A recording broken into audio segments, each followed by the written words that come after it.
Permission ఇస్తారో లేదో. చాందని రావడానికి పర్మిషన్లు కావాలా? ఎందుకు తీసుకోవాలి బాబాయ్ ఇన్ని పర్మిషన్లు? మా టీవీలో మా అవార్డ్స్ కి, సిటీవీలో జియో అవార్డ్స్ కి, ఈటీవీలో జబర్దస్త్, ఢీ జోడి, మా జోడి, పకోడి అంటూ ఏ ఎంటర్టైన్మెంట్ కి లేని పర్మిషన్లు మనమే ఎందుకు తీసుకోవాలి బాబాయ్? అంటకొస్తే చాలు డాన్స్ ప్రోగ్రామ్ ఉంటాయో ఉండవు అన్న టెన్షన్ తో మా కుర్రాలు చచ్చిపోతున్నాం. ప్రతిసారి ఇంతే.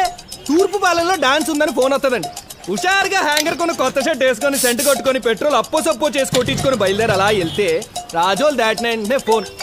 పోలీసులు వచ్చి డాన్స్ ఆపేశారండి. ఇస్రోమ్ అంటూ ఇంటికి వస్తాం. ఇంకో ఫోన్, ఒరు బా పడమటి పాలల్లో ఆడుతున్నారా? అదే ఊపు ఉత్సాహంతో ఎగవేసుకుంటూ అక్కడికి వెళ్తే ఆట అయిపోయింది అంటారు. కరవాకులో ఇంకో గంటలో డాన్స్ చేస్తారంటే తెల్లారు వెయిటింగ్ చేస్తాం. ఎన్ని నిద్రలేని రాత్రులు గడిపాం బాబాయ్. మనలాంటి బడుగు బలహీన వర్గాల ఎంటర్టైన్మెంట్ మీద ఎందుకు వివక్ష కక్ష లేదు. నేను డిసైడ్ అయ్యా, ఈసారి కోడి పందాలకి, గుండాటలకి, డాన్సులకి ఎటువంటి పర్మిషన్ అక్కర్లేదని మేనిఫెస్టోలో పాయింట్ పెట్టినోడికే నా ఓటు. ఏమంటారా?